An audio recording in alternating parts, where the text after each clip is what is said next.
சொல்றத பார்த்தா ஏடிஎம்கேவோட 2ஆம் கட்ட தலைவர்களே அண்ணாமலையை விரும்புறாங்க, அண்ணாமலையோட கொஞ்சம் நெருக்கமா இருக்க விரும்புறாங்கன்ற மாதிரி தெரியுதே சார். கைப்புண்ணுக்கு கண்ணாடி தேவையா? நீங்க வெளிப்படையாவே அதை கோயம்புத்தூர்ல பார்த்தோம்ல.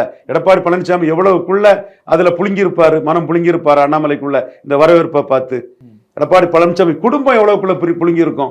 குடும்பத்தை பற்றி நான் இழுக்க விரும்பல, தனிப்பட்ட விவகாரம். பட் அந்த குடும்பத்தை சேர்ந்தவங்க அரசியலும் தாண்டி நம்மளை பற்றி கமெண்ட் அடிக்கும் போது நம்மளும் பதிலுக்கு அதை ஐயரும் நாடாரும் என்ன செய்திட முடியும்னு அந்த குடும்பத்தை சேர்ந்தவங்க சொல்லும் போது அந்த குடும்பத்தின் எடப்பாடியின் வாரிசுகள் அண்ணாமலையின் புகழை கண்டு பொறாமப்பட்டிருப்பாங்கிறத நம்ம சொல்லித்தான் தீரணும். அப்ப எஸ்பி வேலுமணி அந்த ஃபங்க்ஷன்ல அதிமுக முன்னாள் அமைச்சர்கள் நடந்து கொண்ட விதம் எடப்பாடி பழனிசாமிக்கு பிடிக்கல, ஒரு விதமான மனக்கசப்பை ஏற்படுத்தி இருக்கு. உள்ளுக்குள்ள புழுக்கம், அந்த புழுக்கத்தை தாங்கிக்காம தான் திசை திருப்பத்தான் அந்த பேட்டி அங்க வந்து சொன்னாரு. நார்மலாட்டே இருந்து சொல்லல, கொஞ்சம் டென்ஸ்டா இருந்தா இருக்குன்னு அந்த பேட்டியில பாஜக கீஜாக அப்படின்னு கொஞ்சம் டென்ஸ்டா இருந்தாரு பாத்தீங்களா.